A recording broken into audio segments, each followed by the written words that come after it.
असतो, व्याख्यानं करत राहतो. म्हणजे माझ्या मुलानं मला प्रश्न विचारला काल, म्हणे पप्पा तुमच्या पत्रिका येतात त्यावेळी तुमच्या नावासमोर विषय लिहिलेला असतो की तुम्ही या विषयावर बोलणार आहे. याच्यासमोर विषयच नाही लिहिलेला, म्हणे तुम्ही काय बोलणार. म्हणलं मग आता हे ऐकण्यासाठी तू तिथेच आहे, मला काय बोलायचं. आणि तो आवर्जून या ठिकाणी आला. ठीक आहे. साहित्य क्षेत्र असो, चळवळी असो, सध्या मला असं दिसतंय ज्या पुरोगामी चळवळी आहेत त्या थोड्या पठार अवस्थेत आलेल्या आहेत. का आल्यात त्याची कारणं अनेक असू शकतात, त्या कारणाच्या शोधांमध्ये मी जाणार. पठार अवस्थेमध्ये आलेले आणि चळवळीकडून फार अपेक्षा आता आहेत असं सामान्य माणसाला वाटत नाही. ही वस्तुस्थिती.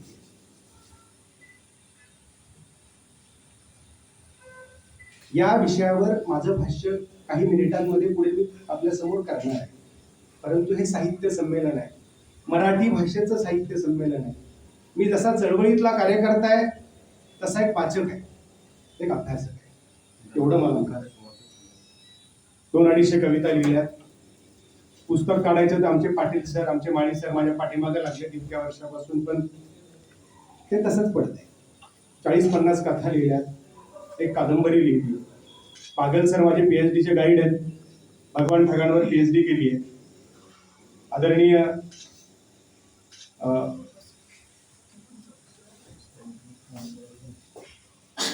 अनुराधा पाटील यांच्या वाळूच्या पत्रात मांडलेल्या खेळवर MPhil केले, वक्तृत्वावर MAd केले. ही सगळी पुस्तकं लिहून तयार छापायची. योग्य वेळ आली झेपच्या याच्यातून साऱ्यांच्या मार्गदर्शनाखाली ते होतीलच. लिहिणं सुरू आहे, वाचणं सुरू आहे. मी देवगिरी महाविद्यालयाचा विद्यार्थी, मुद्दाम काही गोष्टी सांगितल्या पाहिजे. मी जेव्हा विद्यार्थी म्हणून बाहेर पडलो त्यावेळी माझा आढावा मी घेतला तर ग्रंथालयातले 5700 पुस्तकं मी ग्रंथालयातून नेली होती. त्यातले किमान अर्धी पुस्तकं मी वाचली. आजही माझी पत्नी, माझी मुलं इथं आहेत. रोज 11-12 वाजेपर्यंत वाचणं हा माझा छंद आहे. ते एक चांगलं व्यसन, चांगलं वाईट मला माहित नाही, ते एक आहे. आणि त्या माध्यमातून वाचणं, बघणं आणि तेच तेवढ्याच ठामठोकपणे नोंदवणं हे माझं काम. हे साहित्य संमेलन आहे. जगद्गुरु तुकोबाराय म्हणतात, अमाघरी धन शब्दांचीच रत्ने, शब्दांचीच क्षेत्र यत्न करू, शब्दाची अमुच्या जीवाचे जीवना शब्द वाटू धन जन. शब्दांना अर्थ असतात, अर्थांना भावना असतात, भावनांना संदर्भ असतात, म्हणूनच त्याला अर्थ असतात. शब्दच माणसाला घडवतात आणि शब्दच माणसाला घडवतात. अशी शब्दशक्ती असते. त्यातून साहित्य तयार होते. कारण इलियट नावाचा एक विचारवंत म्हणतो, जेव्हा माणूस समाजाशी संघर्ष करतो तेव्हा वक्तृत्व निर्माण होतं, आणि जेव्हा माणूस स्वतःच्या मनाशी संघर्ष करतो तेव्हा साहित्य निर्माण होतं. Literature is the mirror of life. हे जीवनाचं प्रतिबिंब असतं. तुम्ही कुठल्या समाजात जन्माला आलात, तुम्ही कुठल्या देशात जन्माला आलात, तुम्ही कुठल्या प्रांतात जन्माला आलात, हे तुमच्या हातात नसतं. कुठल्या जातीत, कुठल्या धर्मात, हे तुमच्या हातात नसतं. कुणीच ठरवलेलं नाही, ठरून येऊ शकत नाही. पण आल्यानंतर याच गोष्टींना अनन्यसाधारण महत्व प्राप्त मानव जातीचं. कुठल्या धर्माचा, कुठल्या जातीचा, कुठल्या प्रांताचा, कुठल्या पंथाचा, आणि त्याच्यावरच सगळं, त्याला पॉलिटिक्स म्हणता तुम्ही, ते चालतं सगळ्याच क्षेत्रात. साहित्य क्षेत्रही त्याला अपवाद असण्याचं काही कारण आहे असं मला वाटत नाही. ते त्याच्यात त्या पद्धतीने आहे. हे सगळं सांगत असताना मुळात जसं मॅन इज सोशल ॲनिमल म्हटलं जातं, माणूस हा समाजशील प्राणी आहे. केवळ एक व्याख्या जरी इरावती कर्वेने केली असेल तरी मला असं वाटतं, माणूस हा भाषेचा प्राणी आहे, माणूस हा बुद्धीचा प्राणी आहे, माणूस हा ज्ञानाचा प्राणी आहे, माणूस हा विचार करणारा प्राणी आहे, आणि माणूस हा मेंदूचा प्राणी आहे, जो मेंदू वापरतो. बाकीच्यांना वापरता किती येतं हा संशोधनाचा भाग आहे, तो वापरतो. त्या पद्धतीनं माणूस हा विचार करणारा प्राणी आहे, तो भाषेचा प्राणी आहे, म्हणून त्यानं आजपर्यंत जी प्रगती केली त्याचं मूळ भाषा आहे. कदाचित भाषेचा शोध लागला नसता तर इतर प्राण्यांपेक्षा वेगळी प्रगती माणसाला करता आली असती की नाही, हा प्रश्न आहे. तो विचार करतो म्हणून भाषा तयार झाली आणि भाषेतून साहित्य तयार झालं. मराठी भाषेवर बोललंच पाहिजे थोडं. साहित्य संमेलनाचा अध्यक्ष म्हणून 2800 ते 3000 वर्षाचा इतिहास मराठी भाषेला आहे. शेवटी मातृभाषा फार महत्वाची असते, जी आईकडून येते. जेव्हा ती तुम्हाला लिहिता येत नव्हती, वाचता येत नव्हती, पण बोलता येत होती. माणूस हा, जसा मी सुरुवातीला सांगितलं, विचार करणारा प्राणी आहे. तो मातृभाषेत विचार करतो. त्याचा विचार मातृभाषेत सुरू आहे. विचार करणं थांबलं तर 2-3 गोष्टी होऊ शकतात. एक तर तो निर्मिक होईल, एक तर तो राक्षस होईल, नाहीतर तो मरेल. तोपर्यंत तो थांबत नाही. पण त्याचा विचार हा मातृभाषेतच सुरू असतो. जगातल्या सगळ्या भाषा जरी त्याने शिकल्या तरी विचार तो मातृभाषेतच करतो. त्यामुळे ज्ञानवृत्ती होण्याचं साधन जगातलं सर्वात महत्वाचं मानव जातीसाठी कुठलं असेल तर ती मातृभाषा आहे. आपली ती मराठी आहे. आज चीननं का प्रगती केली असा विचार जर आपण विचारलं तर त्यांना जगातल्या सगळ्या भाषा येतात का, हा प्रश्नचिन्ह आहे. पण त्यांनी जगातलं जे जे जे जे चांगलं आहे, साहित्याचं आहे, ते सगळं त्यांच्या भाषेत लोकांना उपलब्ध करून आपण आपल्या भाषेतलं दुसरीकडे नेलंच पाहिजे. याबद्दल दुमत असण्याचं काही कारण नाही. पण इतर बी चांगलं आपल्या भाषेत आणून शिकवलं पाहिजे. पण आपल्याकडे काय होतं माहितीये का, म्हणजे आजही 2 मराठी भाषिक माणसं एकत्रित भेटली तर ती हिंदीत बोलतात किंवा त्यांना कमीपणा वाटतो की काय. आणि आता तर प्राथमिक शिक्षणामध्ये हिंदी सक्तीची, म्हणजे 3री जनतेनं आंदोलन केलं, नाकारलं, नको म्हणून सांगितलं, तरी सरकारने एक समिती दिली. आणि जे समितीचे अध्यक्ष नेमलेत ना, माझं काय म्हणणं आहे, ते अर्थतज्ञ आहेत, काही बाबतीत शिक्षण तज्ञ आहे. पण कानाच्या डॉक्टरला जर तुम्ही डोळ्याचं ऑपरेशन करायचं सांगितलं तर चालेल का? कानाचा खूप चांगला डॉक्टर आहे हो, म्हणून तो डोळ्याचं ऑपरेशन नाही करू शकत ना. हे कशासाठी चाललंय, हा प्रश्न आहे. म्हणून अशा अनेक गोष्टी आहेत भाषेच्या संदर्भानं, त्या अनुषंगाने जे येतील त्या गोष्टी आपण बोलल्या पाहिजेत, बोलावं असं माझं मत आहे. आता मी थोडं साहित्याच्या अंगानं तुमच्या समोर ठेवेल, कारण माझ्या समोर कांबळे सर गेले, त्यांचा आदर्श आहे. कारण कुठलीही गोष्ट तुम्ही लिहून काढली पाहिजे, ती लिहून काढली. माळी सरांची माझी अनेक दिवस त्याच्यावर चर्चा पण झाली. आणि निर्भीडपणे, म्हणजे काय होईल परिणामाची पर्वा न करता या सगळ्या गोष्टी मी आजपर्यंत करत आलेलो आहे. त्याचे परिणामही भोगतोय, भोगत राहील, त्याची पर्वा नाही. अनेक लोक म्हणतात कशासाठी, काय गरज आहे तुला, कशाला बोंबलतोस. पण कुणीतरी ते बोंबललं पाहिजे, बोंबलावं लागेल. मांजराच्या गळ्यात घंटा बांधायची गुरु. म्हणजे मी अध्यक्ष झाल्यानंतर जाधव सर मला सांगत नसतील, पण कुजबूज आपल्याकडे कसं आहे, एक व्यवस्था इथली प्रस्थापित व्यवस्था आहे सर, ती कुजबूज नाही करत, कोणाला काही पण केलं नाही.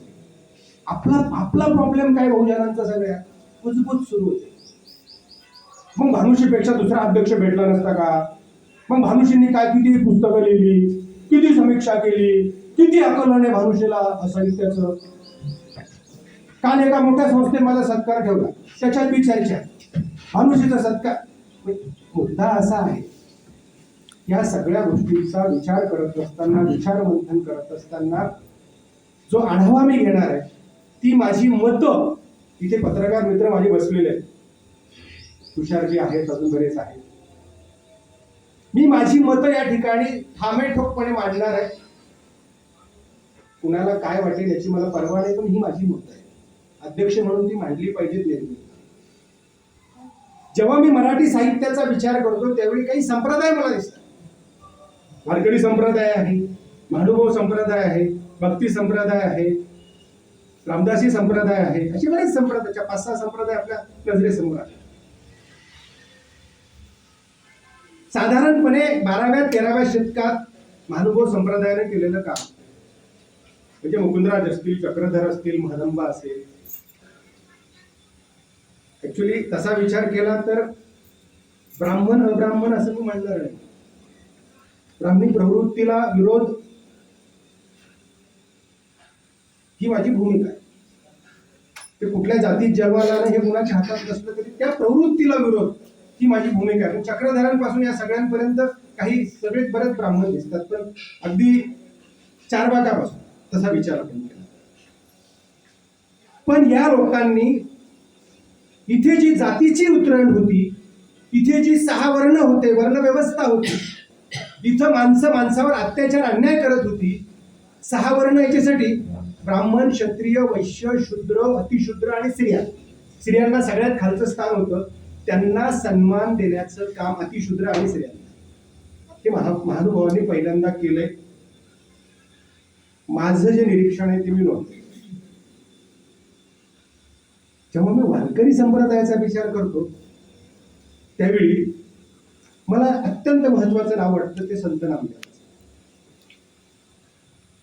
प्रतिभावंत म्हणून ज्ञानेश्वर खूप मोठे. बहिणाबाईंनी लिहिलंय, संत कृपा झाली इमारत फळा आली, ज्ञानदेव रचिला पाया, उभारिले देवालया, नमा दयाचा किंकर, त्याने केला हा विस्तार, जनी जनार्दन एकनाथ, संपतीला भागवत, तुका झाला शे कळस, भजन करा सावकाश. ही वारकरी संप्रदायाची परंपरा आहे. काय झालं, ज्ञानेश्वरांच्या आई वडिलांना देहांत प्रायचित्ताची शिक्षा देण्यात आली, म्हणजे आत्महत्या करा. तुम्ही आत्महत्या केली नाही, तुम्ही स्वतःला संपवलं नाही, तर तुमच्या मुलांना आम्ही सन्मान देणार नाही, समाजात घेणार नाही, संन्याशाची मुलं म्हणून आम्ही वाईट टाकू. त्यांनी आत्महत्या केली. कसलं देहांत प्रायचित्त वगैरे तुम्ही गोंधळ शब्द वापरताय, आत्महत्या केली. एवढं करूनही ज्ञानेश्वर आणि त्यांच्या भावंडांचा छळ थांबलाय का? अर्थात नाही. ताटी उघडा ज्ञानेश्वरा छोट्या मुक्ताईचे अभंग वाचल्यानंतर आजही डोळ्यात पाणी येतं. एक 7-8 वर्ष 8-9 वर्षाची मुलगी आपल्या भावाला समजून सांगते आणि ज्ञानेश्वराला राग पण येतोय, हेच पण दुसरी गोष्ट.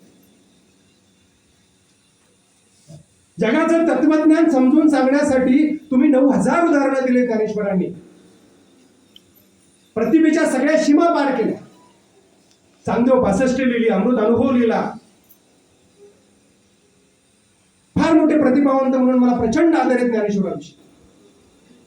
प्रचंड सन्मान करतो मी ज्ञानेश्वराचा. पण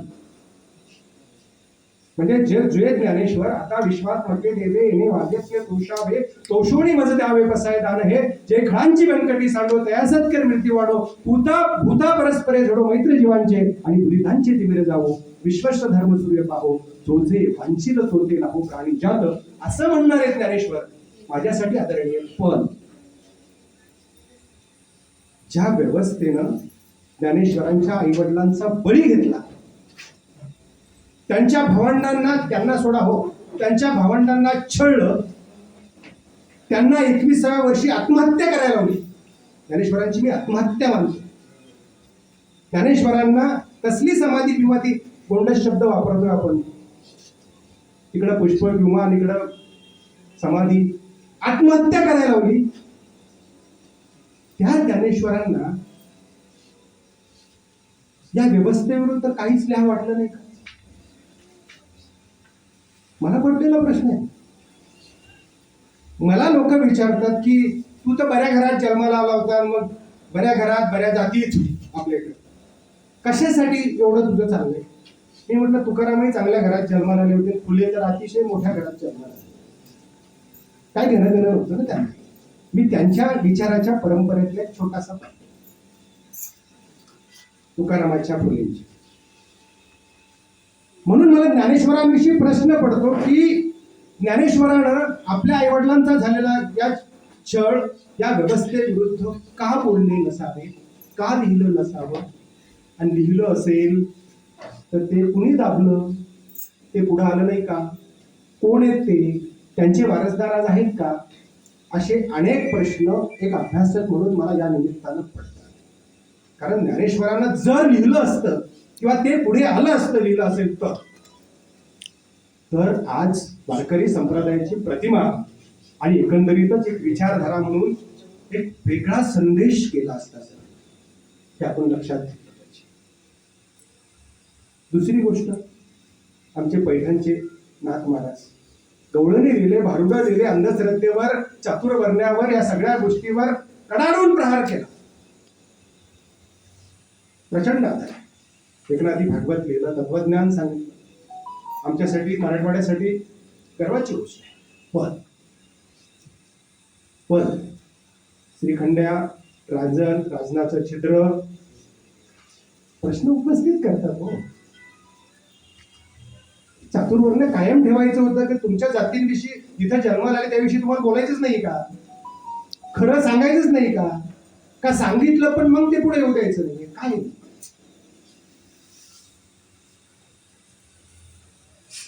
हे ज्यावेळी मी निरीक्षण करतो त्यावेळी हे दिसतं. रामदासी संप्रदाय स्थापन करणारे, मी टोकाचा विरोध कधीच कुठल्याच संताला किंवा कुठल्या विचारवंताला, कारण त्याचं ते स्वातंत्र्य, अभिव्यक्ती स्वातंत्र्य आहे. संविधानानं तर अलीकडे तुम्हाला त्याविषयी दिलंच आहे अगोदरपासून काय असेल.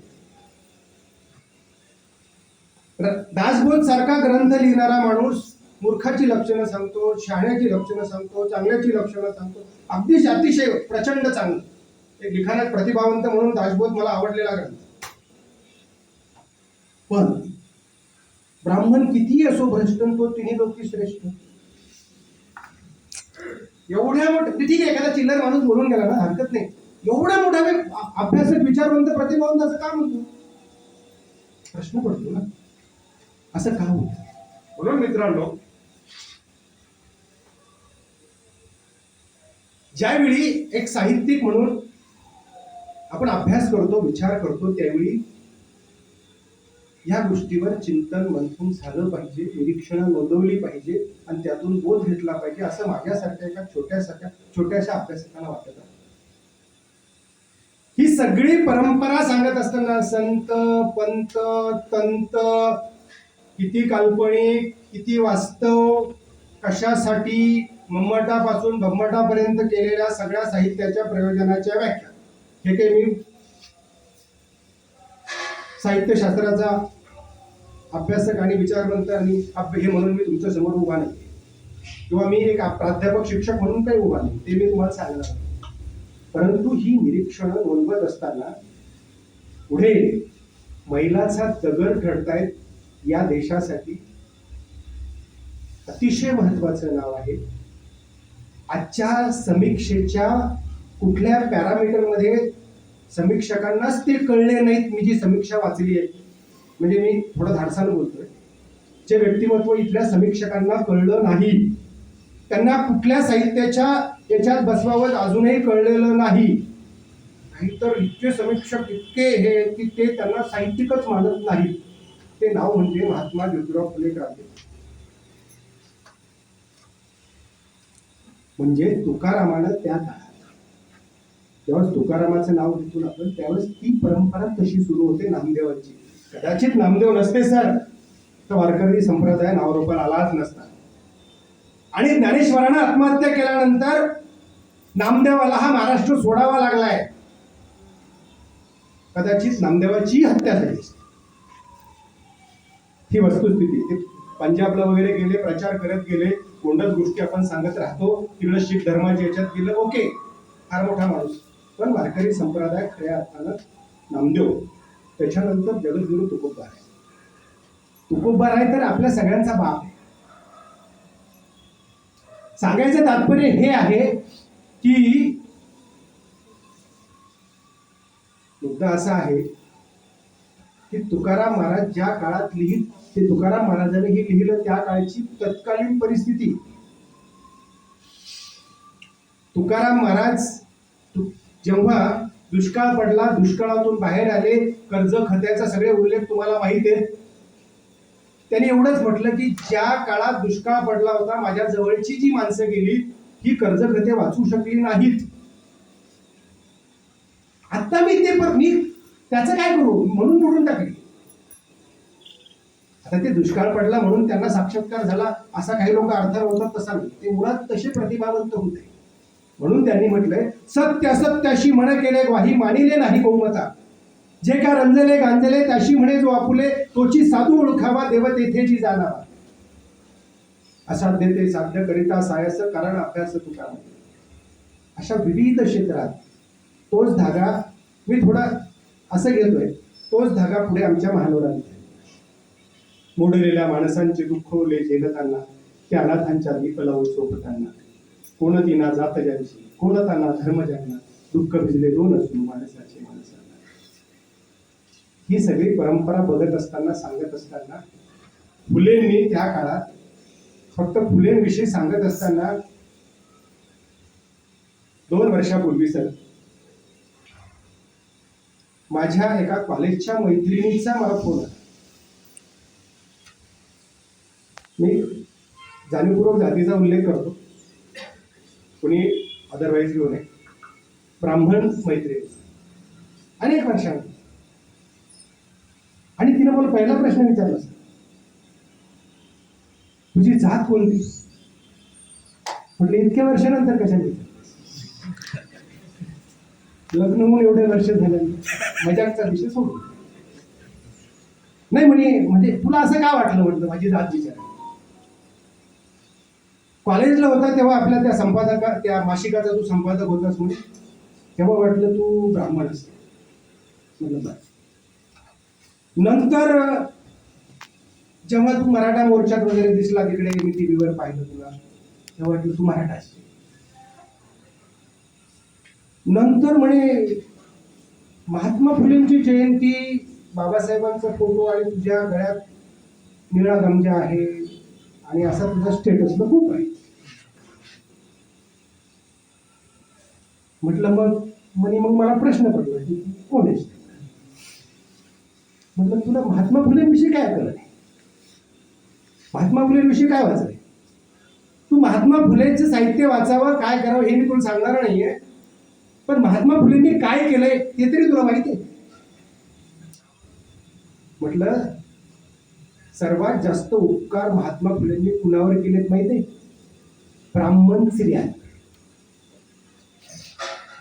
स्त्रियांवर.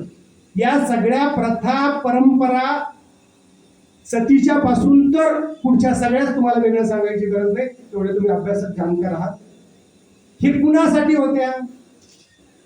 ब्राह्मण स्त्रियांसाठीच होत्या.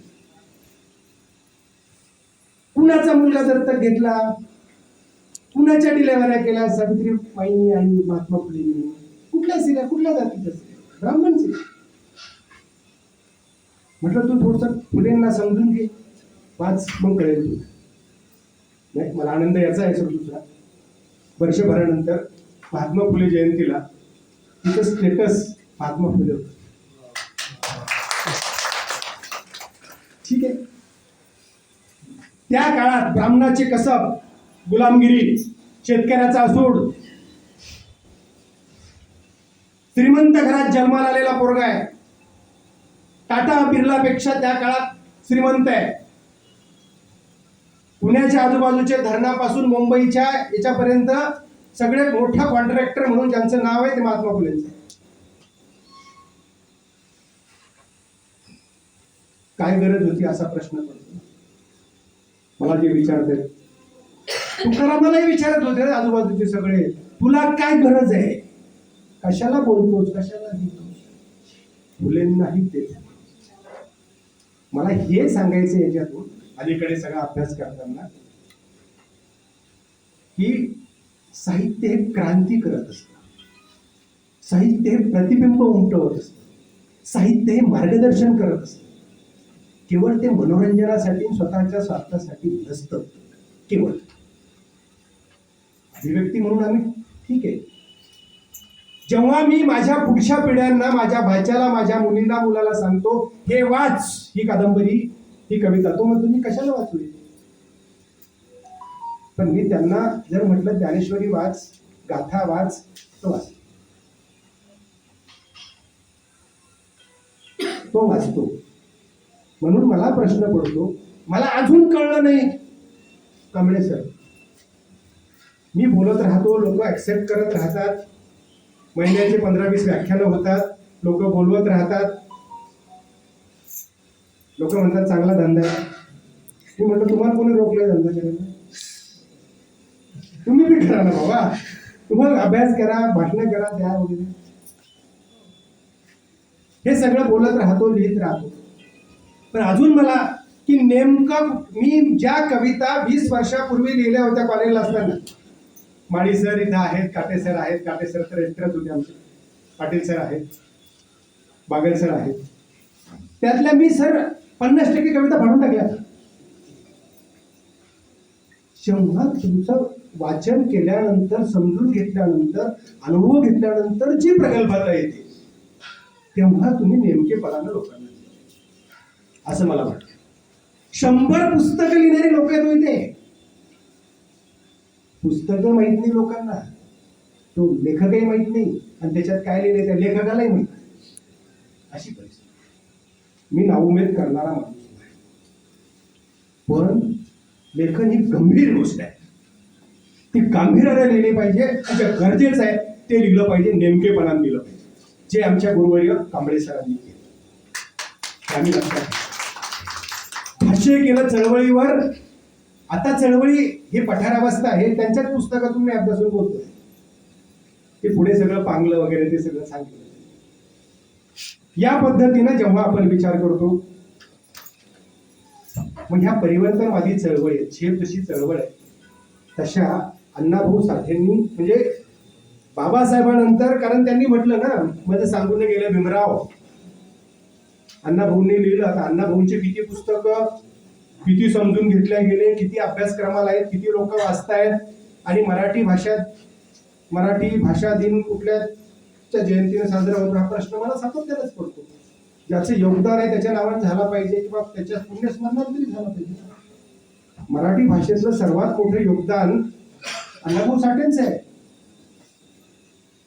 चळवळ केवळ लिखाणासाठी नसते, तर ती कृतीत पण असते. जे फुलेंनी केलं ते पुढे अण्णाभाऊंनी केलं. थोडक्यात ह्या सगळ्या ज्या परिवर्तनवादी चळवळी, झेप एक त्यातली चळवळ, मी चळवळ म्हणून त्याच्याकडे पाहतो. सध्याचे प्रस्थापितांचे अखिल भारतीय साहित्य संमेलन होतात, यावर मला टीकाही करायची नाही आणि त्यांचं कौतुकही करायचं नाही. पण त्यांनी आत्मपरीक्षण करण्याची गरज आहे, आणि आपणही त्या दृष्टीने त्यांच्याकडे बघण्याची गरज आहे. म्हणजे काय झालंय सर संमेलनाचं, म्हणजे मला हे आश्चर्य वाटतं की दिगंबर जाधव सरांना वाटावं, मला अध्यक्ष करावं, लोकांना पुरस्कार द्यावेत. अहो सर, अध्यक्ष होण्यासाठी सेटिंग कराव्या लागतात, लग्गे लावावे लागतात. अखिल भारतीय संमेलनापासून सगळ्या संमेलनाला निमंत्रित करण्यासाठी तुम्हाला प्रलोभनं द्यावी लागतात, तुम्हाला त्या पद्धतीनं पार्ट्यापासून सगळ्या गोष्टी कराव्या लागतात. आता तर पुरस्कारासाठी आणि संमेलना निमंत्रणासाठी पैसे 5,000 पाठवा, फोन पे नंबर 10,000 पाठवा, 20,000 पाठवा. मला अनेक तसेही मेसेज येतात सर की तुम्ही 10,000 पाठवा, तुम्हाला हा पुरस्कार आम्ही देऊ. मी म्हटलं मग काय होईल, तुम्ही मला पुरस्कार दिला तर वेगळं काय, तुम्हाला या संमेलनाला आम्ही बोलू, म्हटलं मग काय होईल. पण हे चालेल. अशा स्थितीमध्ये ही आपली चळवळ, ही बुद्धाच्या विचाराची चळवळ, आता पुढे आंबेडकरी चळवळ आणि परिवर्तनवादी चळवळ, या चळवळीतला मी एक कार्यकर्ता, मराठा सेवा संघाचा गेल्या 25-30 वर्षापासून काम करतोय, संभाजी ब्रिगेडचं काम करतोय. या चळवळीने काय केलं सर आतापर्यंत मला माहित नाही, पण किमान जमीन भुसभुशीत करण्याचं काम या 30-40 वर्षात. ठीक आहे, पठारावस्था आली आहे, फार अपेक्षा लोकांना नसतील, पण आज जे ठामीठोकपणे लोक बोलतायत हे चळवळीचं योगदान आहे. आणि फुलेंचे आणि शाहूंचे, बाबासाहेबांचे, महाराजा सयाजीराव गायकवाडांचे उपकार आहेत. आणि एवढंच नाही तर आपण गांधी भवनमध्ये आहोत. ज्या काळात या देशाला स्वातंत्र्य मिळालं, गांधी, नेहरू, आंबेडकर, पटेल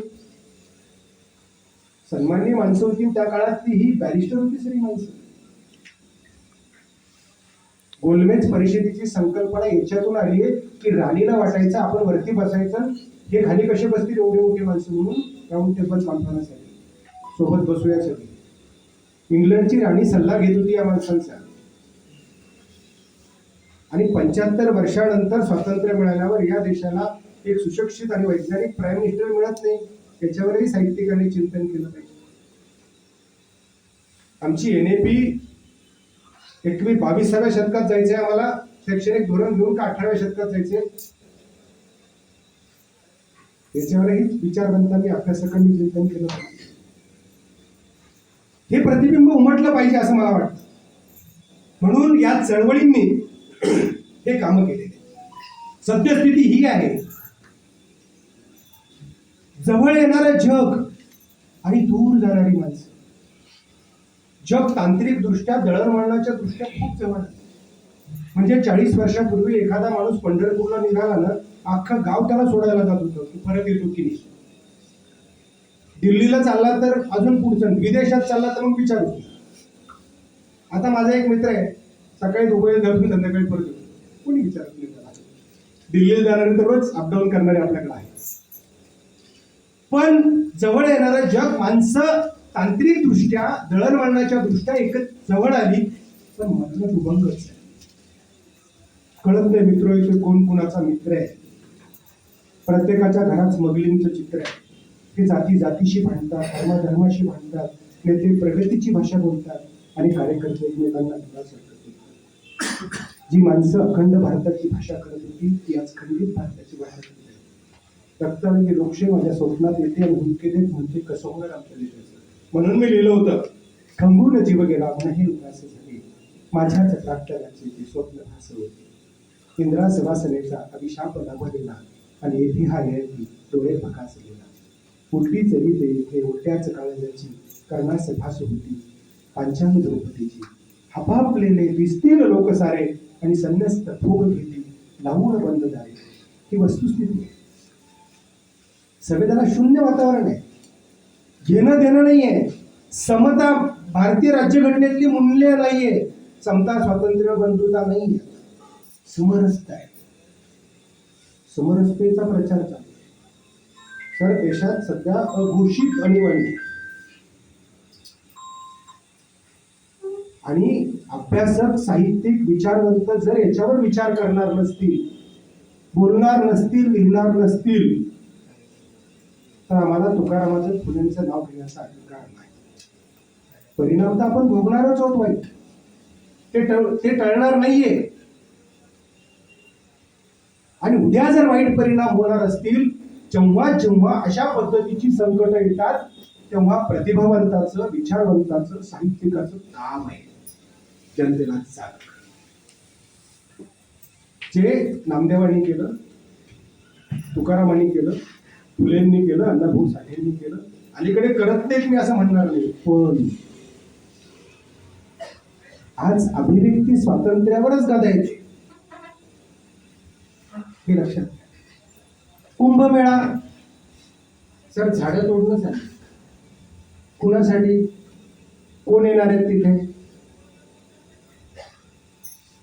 इकडे एक झाड जर गांजाचं शेतकऱ्याच्या शेतात सापडलं नसेल तर त्याला अटक होते. तिकडे ट्रकनं गांजा येतो, हे एवढ्या डोळ्यानं बघतो ना आपण.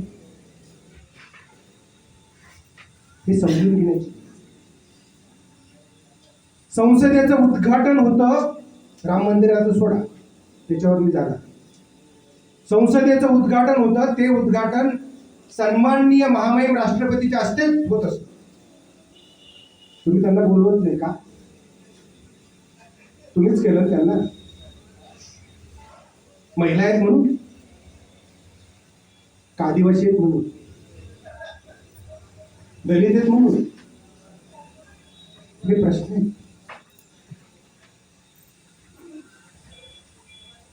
या सगळ्या गोष्टींचा विचार करत असताना आज या महाराष्ट्रामध्ये शिवचरित्र सांगणारे त्यांची हत्या होते. दाभोळकर, पानसरे काय केलं होतं यांनी? काय केलं होतं यांनी? प्रश्न आहे, मला पडलेले प्रश्न आहेत की दाभोळकरांनी असं काय वाईट केलं?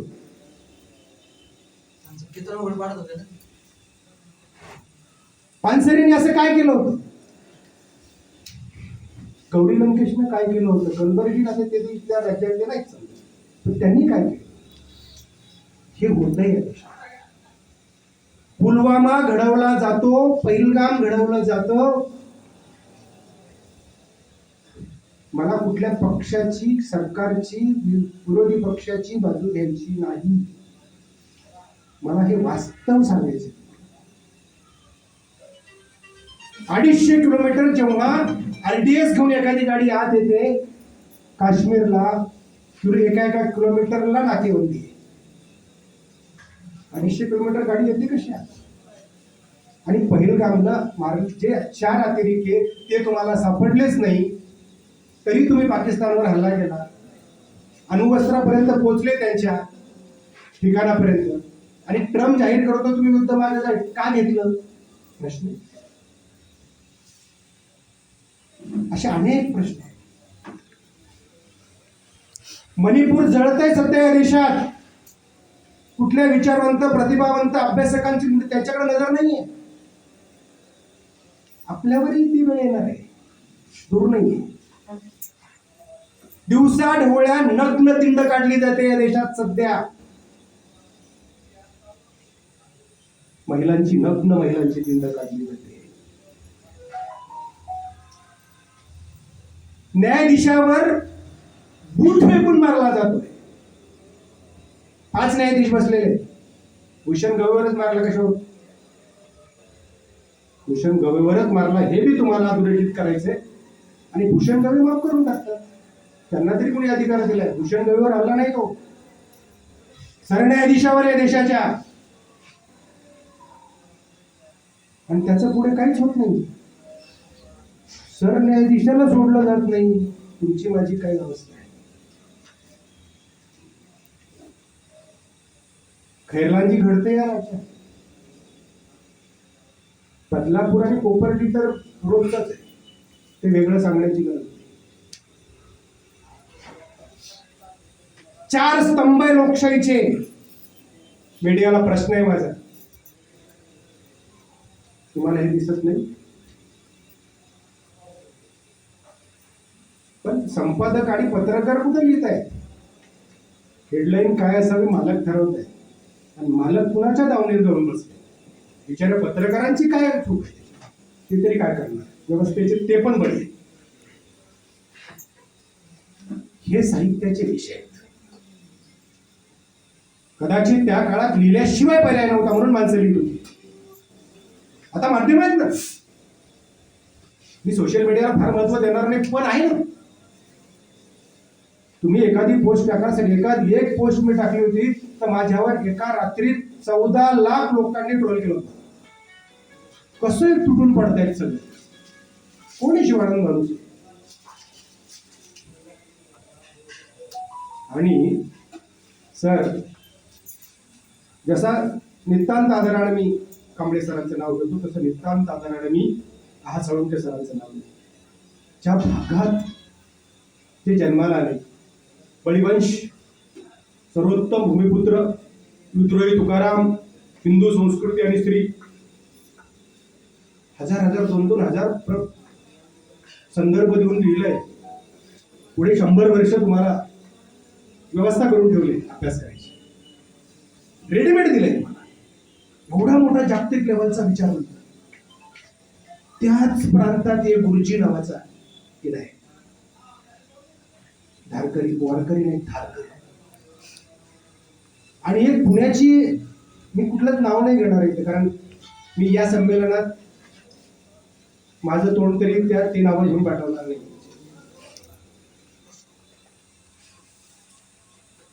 की नास्तिक लोक वारीत आले नाही. नास्तिक, नास्तिकाची व्याख्या तरी काय? जे जे अस्तित्वात आहे, वास्तव आहे, ते मानतात ते अस्तित्व. जे काल्पनिक आहे तरी मानतात ते नास्तिक. ही वास्तव व्याख्या आपण समजून घेऊ. नास्तिक आणि म्हणे, आणि मग धारकरी लागतात म्हणे वारकऱ्याच्याकडे. काय चाललंय याच्यावर गांभीर्याने विचार करण्याची. करोनासारख्या आजार आला सर आपल्याकडे. 2 वर्ष मंदिर, मस्जिद, गुरुद्वारा, चर्च सगळे बंद होते. कंप्लीट 2 वर्ष. काय अडलं का कोणाचं? काय अडलं का कोणाचं? पण आमच्या देशाच्या प्रमुख पदावर असणारे व्यक्ती काय सांगतात त्या काळात माहिती? टाळ्या वाजवा, थाळ्या वाजवा, दिवे लावा. मला तर काही लोकांनी त्याची स्पष्टीकरण सांगितली की मग अशी एकदम उष्णता कशी तयार होते आणि मग कसा कोरोना पडून जातो. काय 75 वर्षानंतर जग विज्ञान तंत्रज्ञानाच्या ज्ञानाच्या सर्वोच्च शिखरावर आहेत आज आपण. जे जे शोध लागलेत ना सगळे, याच्यापेक्षा जर वेगळे लागले ना आता तर वाईट होईल. कारण अणुबॉम्बचा शोध लागला 45ला, 1945ला. आजपर्यंत आपल्याकडे 2,500 अणुबॉम्ब जगभर. तेवढ्याचा जर एकाच वेळी एखाद्याने प्रयोग केला, ही पृथ्वी 4 वेळा नष्ट होईल. इतकं सगळं तयार करून विज्ञान तंत्रज्ञानाच्या ज्ञानाच्या सर्वोच्च शिखरावर आहेत आज आपण हे याच्यावर चर्चा करतो. टाळ्या, थाळ्या, दिवे. आणि कुणी सांगावं? म्हणजे मळीपासून एखादा व्यक्ती तयार होतो आणि मग हत्तीचं मुंडकं लावलं जातं. विदेशात जाऊन सांगावं आम्ही. मग तो पत्रकार विचारतो, जे माणसाचं तोडलं होतं तेच का लावलं नाही? हत्तीचं कशाला लावलं? दुसरं हत्ती कशाला मारलं? मला धर्मावर, जातीवर, कुणावर टीका नाही करायची. ठीक आहे ना, त्याच्या श्रद्धेचा भाग आहे, आपल्याला काही म्हणायचं नाही. याच्यावर तुम्ही विचार करणार आहेत की नाही? वास्तव मांडण्याची भूमिका आपली असली पाहिजे की नाही? म्हणजे सर कोणतं विचार वेद साहित्य संमेलन आलं, पण आदरणीय चंद्रकांत मानखेडे सर त्याचे अध्यक्ष होते. याच्यासाठी म्हणतो की ते संमेलन काल आणि आजच आहे. होते याच्यासाठी म्हणतो की त्यांनी ते अध्यक्षपद टाकावे.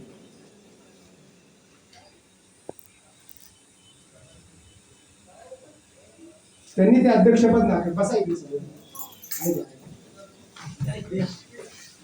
भाषण छापण्यासाठी आयोजकांकडे पाठवलं. आयोजकांनी सांगितलं की तुमच्या भाषण फार टोकदार झाले, ते बदला. मी आणि माडी सरांनी ते भाषण काल वाचलं. टोकदार झाले म्हणे बदला. ते चंद्रकांत वानखेडे ते आपले गुरुवारांसारखे ते म्हटले मी माझं भाषण बदलत नाही, तुम्ही अध्यक्ष बदला.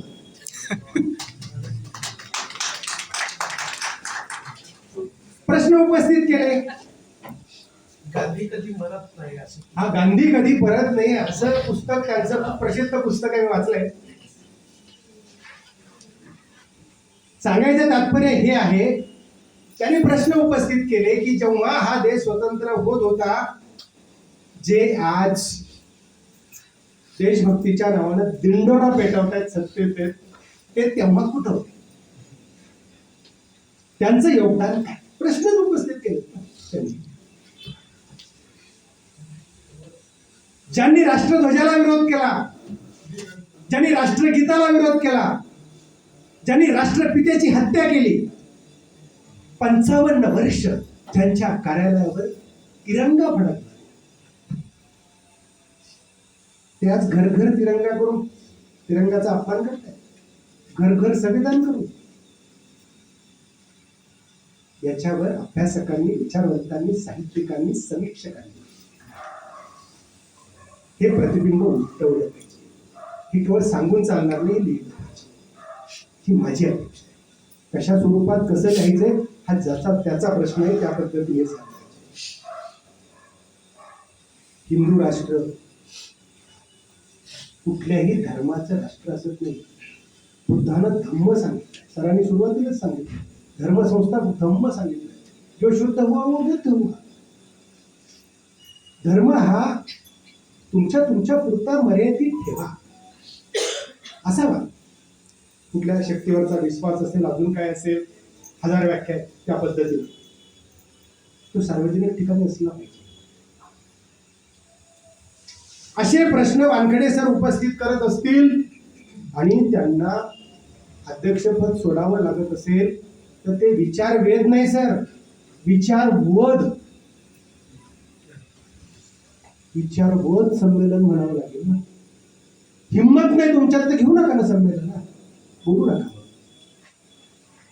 अध्यक्ष ठरवायचं का? आता मला जाधव सरांनी काल काय भाषण मागितलं का, तुम्ही काय बोलणार आहात तर मला पाठवा, नाही तर मग बोलू नका. आणि तुम्ही सुद्धा त्यांनी सांगितलं म्हणून असं म्हणणार आहात का? नाही होणार आहे ना असं. याच्यावर अंतर्मुख होऊन विचार करण्याची गरज आहे. आणि म्हणून आज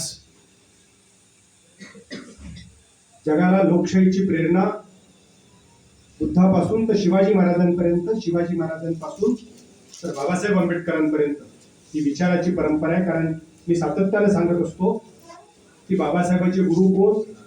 महात्मा फुले. महात्मा फुलेंचे गुरु कोण? शिवराय. शिवाजी महाराजचे गुरु कोण आध्यात्मिक? तुकाराम महाराज. आणि तुकाराम महाराजांचे गुरु कोण? तथागत गौतम बुद्ध. ही विचाराची परंपरा आहे. ही विचाराची परंपरा जोपर्यंत आपण समजून घेणार नाही, सामान्य माणसांपर्यंत या साहित्याच्या माध्यमातून लोकांपर्यंत पोहोचणार नाही, हे प्रतिबिंब उमटणार नाही, तोपर्यंत हे परिवर्तन होणार नाही. कारण आज म्हणजे सर मला प्रश्न असा पडतो, 2014 पर्यंत संविधान शक्यतो कोणी म्हणत नव्हतं. संविधान म्हणावं असं वाटायला लागले. कारण या देशात दिल्लीला संविधान जाळलं. केवळ त्याच्यात बदल नाही, संविधान संपवणं, लोकशाही संपवणं. कारण जेव्हा जागतिक लेवलला हा विचार आपण करत जातो ना, तेव्हा जग हुकुमशहाच्या उंबरठ्यावर. जग, मी भारतातच म्हणत नाही, जग. तिकडे जिनपिंग आहे. 2च वेळा त्यांचा अध्यक्ष असणार होता, तो आता मरेपर्यंत असणार. तिकडं पुतीन आहे, तिकडं किंग जॉंग आहे, तिकडं ट्रम्प आहे. आपल्याकडे तर सगळ्यात जास्त भारी.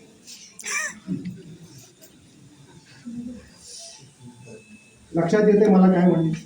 सांगायचं तात्पर्य हे आहे की जग हुकुमशहाच्या उंबरठ्यावर आहे आणि मानवजात संकटात.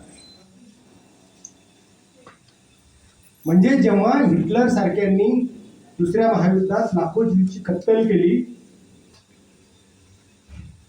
जग तिसऱ्या महायुद्धाच्या उंबरठ्यावरच नाही, तर हुकुमशहाच्या उंबरठ्यावर. त्याच्या पुढे महायुद्ध परवडलंय का? मी ते नाही परवडलं. भारतीय राज्यघटनेत सांगितलेली मूल्य जे आहेत ना, स्वातंत्र्य, समता, बंधुता, न्याय,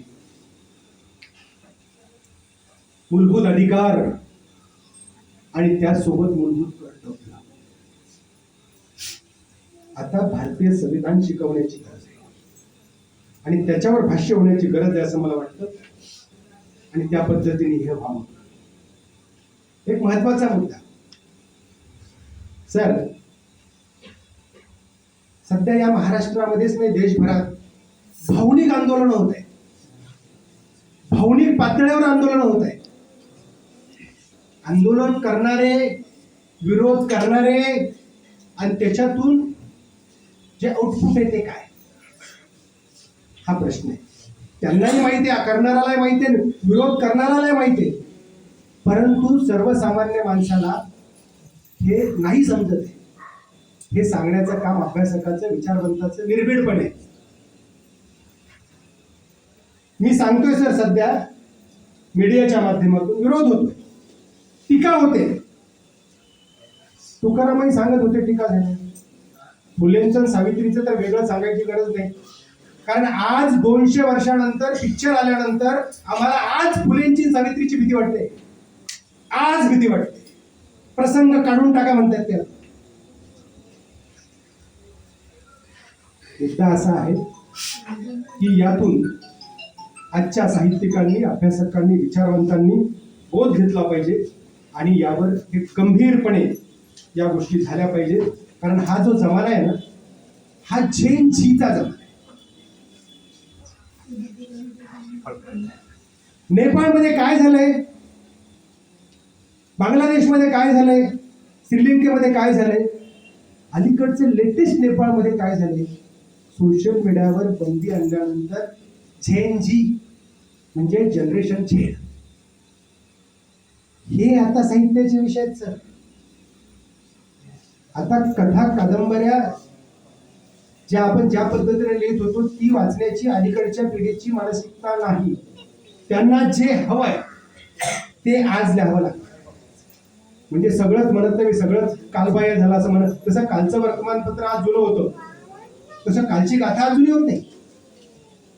हे पण समजून घेण्याची गरज आहे, दुसरी बाजू त्याला आहे. परंतु या झेन झीच्या जमान्यात आपण हे समजून घेणं गरजेचं आहे की त्यांना काय हवंय, त्यांना काय दिलं पाहिजे. त्यांना समजून घेण्यात इथली व्यवस्था, इथले अभ्यासक, इथले विचारवंत, इथले आई वडील, इथले शिक्षक कमी पडत आहेत, असाही त्याचा अर्थ होऊ शकतो. आपण बोट दाखवून मोकळे होतो की नवीन पिढी बिघडलेली आहे, पण आपल्याकडे 4 बोट आहेत.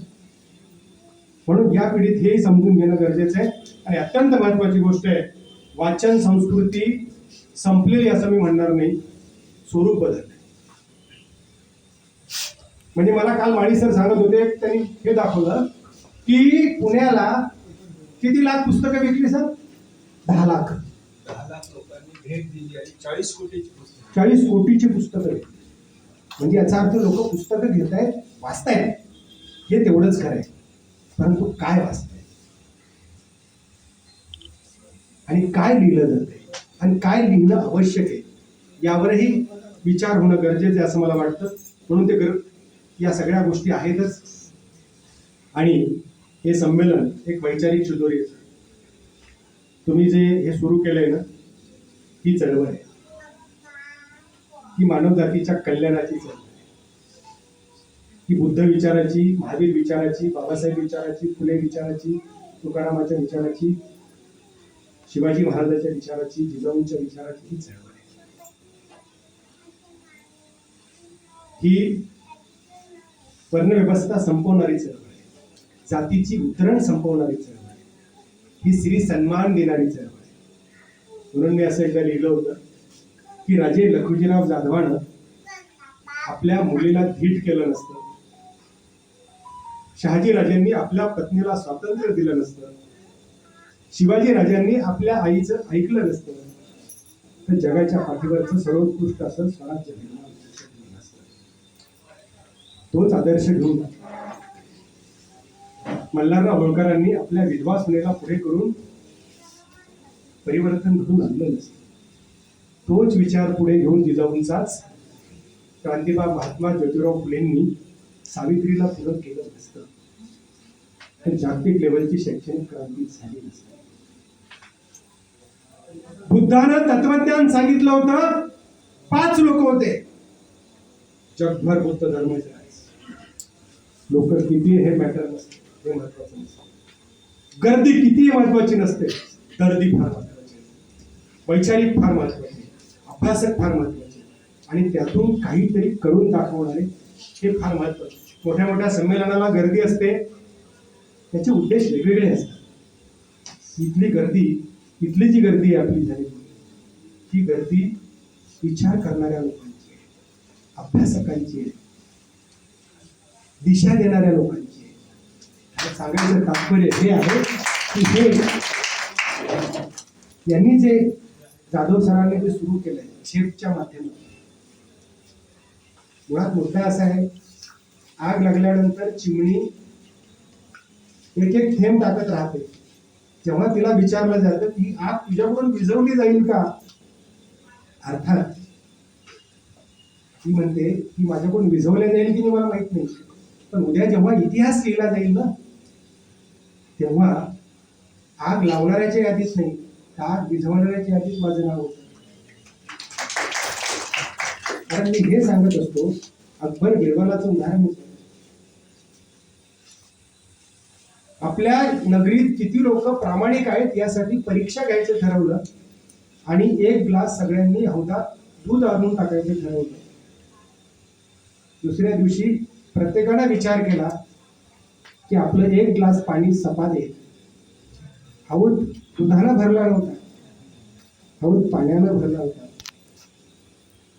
तेव्हा बिरबल म्हणाला एकानं तरी टाकायचं. अकबर म्हणाला एकानं तरी टाकायचं. तर बिरबल म्हणाला एकानं टाकलं असतं तर दूध थोडं झालं असतं. ते म्हटलं दूध नसतं झालं पण तीर्थ झालं असतं ना. म्हणून एकाचा बोध तर सगळ्यांना घेता आला असता, त्यातून काहीतरी पुढे मार्ग तरी मिळाला असता. हे समजून घेणं गरजेचं आहे. म्हणून गाडी हरकते जिंदगी आजूबाजू जर बघितलं तर गाडी हरकते जिंदगी श्रम साफल्याच्या वाटे खाचक खळग्याचा अनुभव श्री आदिश्याची होते. श्रम कल्याण योगा कोण कोणाला हुंगती आणि सुटे मरणाचा आवाज तावं विदाड मारली. जग कष्टाचे भुकेले कोणी रेघोट्या मारती, कोणी पोपटाची गुण कोणी चापडी सोडत. भुका कामगार इथे भुका शेतकरी इथे रोज पोटाले चिमोरा किंवा पेटता पेटेता सोनं घालीमध्ये राहा. ही वस्तुस्थिती आहे. हे पण आम्ही समजून घेतलं पाहिजे. आम्हाला वारसा मिळालाय सर, आदर्श आहेत आमच्याकडे.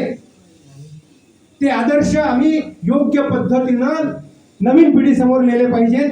साहित्याच्या माध्यमातून, लिखाणाच्या माध्यमातून, ऐतिहासिक कादंबरीच्या माध्यमातून, कवितेच्या माध्यमातून ते नेणं गरजेचे. ज्या देशात आदर्श नव्हते त्यांनी हरकुलस सारखे आदर्श निर्माण करून पुढे जाण्याचा प्रयत्न केला. आमच्याकडे ते म्हणजे मी त्या दिवशी उदाहरण सांगितलं कांबळे सर की माझ्या अमेरिकेतल्या एका मित्राचा मला फोन आला आणि तो म्हटला, त्याची माझी चर्चा सुरू झाली. तेव्हा मी त्याला म्हटलं अरे अमेरिकेसारखं विचार करणारं प्रगत राष्ट्र परत एकदा ट्रम्पला नेऊन बसून देतं का? ते म्हणजे आमचं सोड रे, तुमच्याकडे काय सुरू आहे? अरे म्हटलं, मी परत त्याला प्रश्न केला. अरे म्हटलं अजून आम्ही विकसनशील आहोत, आम्हाला अजून तेवढं ज्ञान नाही, अजून अज्ञान आहे आमच्याकडे. तर तो काय म्हटला माहिती, अरे तुमच्याकडे अज्ञान असेल, तुम्ही विकसनशील असाल कदाचित, पण तुमच्याकडे शिवाजी महाराज, फुले शाहू आंबेडकर जन्माला आलेत ना, आमच्याकडे नाही ना. त्या फुले शाहू आंबेडकरांची परंपरा आमच्याकडे, त्यावर या पद्धतीने विचार होण्याची गरज आहे. नाहीतर होतं काय सर आपल्याकडे, म्हणजे मराठा संघटना असू द्या, कुठल्या चळवळीतल्या असू द्या, लोकांना भीती वाटते हो संघटनेची, पण आता ती नाही वाटली पाहिजे. ताड्या वाढवणे, भगवे कपडे घालणे, खंडण्या जमा करणे, असा सगळा प्रकार. आणि दुसरी एक बाजू छत्रपती शिवाजी महाराजांचा आम्ही आदर्श घेतला पाहिजे. तलवारीच्या जोरावर त्यांनी स्वराज्य निर्माण केलं, किंवा उद्यापासून तलवारी घेऊन फिरायचं का? असा अर्थ नसतो ना. तत्कालीन परिस्थिती काय होती, शिवाजी महाराजांना तलवार का वापरली हे नवीन पिढीला सांगावं लागेल. कारण त्या काळात सर्वात धारदार शस्त्र तलवारच होती. घोडा का वापरलं, त्या काळात सर्वात चपळ बाण घोडाच होता. आज शिवाजी महाराज असते तर ते घोड्यावर बसून तलवार हातात दूर आलेच नसते, ते रॉकेटमध्ये बसून आले असते, आयपॅड हातात घेतलं असतं आणि झेंजीला सांगितलं असतं अजून पुढच्या जनरेशननं काय करायचे. बरोबर आहे ना. म्हणून हे सगळं हिंदू मराठा, हिंदू मुस्लिम, ओबीसी मराठा असं सगळं सुरू आहे. आणि माझं एक निरीक्षण आहे सरजी, इथली एक प्रवृत्ती इथल्या ओबीसींना अर्थात मराठ्यांना, कृषक समाजात म्हणजे जाट असतील, पटेल असेल, कुर्मी असेल, बाहेर इथली मराठी, इथल्या ओबीसींना, इथल्या मराठ्यांना एक प्रवृत्ती यशस्वी होते ही भीती दाखवण्यात, मुस्लिमांची आणि दलितांची, मागासवर्गीयांची यशस्वी होते. की जर समजा तुम्ही आमच्या सोबत नाही आले तर उद्या ते तुमच्यावर अन्याय करणार आहे. अशा पद्धतीचे एक वातावरण या देशात तयार केलं जातं. मुस्लिमांची भीती, मागासवर्गीयांची भीती, हे घातक आहे या देशासाठी. याच्यावर लिखाण झालं पाहिजे. हे जर वाद झाले तर एक विचारवंत लिहून ठेवतो, रक्त सांडून फक्त इतिहास घडत असतो, रक्त सांडून स्वराज्य मिळत नसतं. रक्त सांडून जर स्वराज्य मिळालं असतं तर इतिहासाची पानं कत्तलखान्यात छापली गेली असती. आणि तिखट खाऊन माणसं शूर बनत नसतात. तिखट खाऊन जर माणसं शूर बनली असती तर मिरचीवरच्या किड्यानं पराक्रमवादी युद्ध जिंकली असती. असं कधीच घडत नसतं. पण बाबासाहेब म्हणतात, अन्याय करणारापेक्षा अन्याय सहन करणारा जास्त दोषी असतो, गुन्हेगार. जास्त गुन्हेगार असतो, जास्त दोषी असतो. म्हणून मार्गात जेव्हा स्मशानातून जातात त्यावेळी त्या चितेगावच्या ज्वालाकडे किंवा जंतूकडे पाहून गहिरून जायचं नसतं. अरे ह्याचा असतो एक अंगार आणि तो ही क्रांतीचा शृंगार म्हणून. आणि तो शिवाजी महाराजांनी घेतला, तो लेखणीच्या रूपानं तुकारामाने घेतला, तो फुलेंनी घेतला, तो बाबासाहेबांनी घेतला, तो अण्णाभाऊंनी घेतला. म्हणून हे परिवर्तन आहे. संतांच्या म्हणजे जे का रंजले गांजले तशी म्हणे जो आपले तोची साधू ओळखावा देव तेथेची जाणावा. व्याख्या केली तुकारामांनी. कोण संत असतो आणि कोण मार्गदर्शक असतो, कोण प्रतिभावंत असतो. म्हणून या पद्धतीनं विचार मंथन होण्याची गरज आहे. या संमेलनाचा उद्देश गेल्या 20 वर्षापासून जाधव सर या पद्धतीनं हा यज्ञ घेऊन चाललेले आहेत. वैचारिक देवाणघेवाण होते आहे. यातून माणसं बोलायला लागली, लिहायला लागली. सन्मान केला म्हणजे प्रोत्साहन मिळतं, पुरस्कार देत आहेत. त्यांनी सुरुवातीलाच खंतही व्यक्त केली की वाटत फिरत ठीक आहे ना, आम्हाला काय करायचं तो आमचा प्रश्न आहे. तुम्ही काय करता आम्ही विचारतोय का, तुम्ही तसंच का करताय आम्ही विचारतोय का, हा प्रश्न आहे. या पद्धतीनं विचार होणं गरजेचं आहे. आणि अंधश्रद्धा, अज्ञान, जातीयता, धर्मांधता या मानव जातीला लावलेला कलंक आहे. उगवत्या सूर्याचा रंग भगवा आहे म्हणून त्याला स्वतःला कधी हिंदू म्हटलं नाही. आकाशाचा रंग निळा आहे म्हणून त्याला स्वतःला कधी बौद्ध म्हटलं नाही. पृथ्वीचा रंग हिरवा आहे म्हणून तिला स्वतःला मुस्लिम म्हटलं नाही. हे आदर्श आमच्या समोर आहे. बुद्धासारखं तत्वज्ञान जगानं स्वीकारलंय. सर्वोत्कृष्ट तत्वज्ञान कुणाचं असेल जगाचं तर बुद्धाचं तत्वज्ञान आहे. मला हेच सांगायचं की यावर गांभीर्यानं विचार झाला पाहिजे, चिंतन झालं पाहिजे, मनन झालं पाहिजे, निरीक्षण नोंदवली पाहिजे आणि घडलं पाहिजे. शेवटी धर्म धर्म धर्म काय असतो, काय असतो धर्म? साखरेचा धर्म कोणता, मिठाचा धर्म कोणता, अग्नीचा धर्म कोणता, बर्फाचा धर्म कोणता? साखरेचा धर्म गोडी आहे, मिठाचा धर्म खारट आहे, अग्नीचा धर्म ज्वलन आहे, बर्फाचा धर्म शीतल आहे. तसा माणसाचा धर्म मानव आहे. हे बुद्धांनी सांगितलं. त्या पद्धतीने आदर्श आपण घेतले पाहिजे आणि त्यावर विचार मंथन झालं पाहिजे. आणि विचार मंथन होत असताना साहित्यिकांनी, प्रतिभावंतांनी, समीक्षकांनी त्याची नोंद घेतली पाहिजे आणि हे प्रतिबिंब उभं करावं अशी माफक अपेक्षा या संमेलनातून व्यक्त करतो. मला या ठिकाणी अध्यक्षपद दिलं, माझा मान सन्मान केला, माझं सगळ्यांनी ऐकून घेतलं त्याबद्दल आपले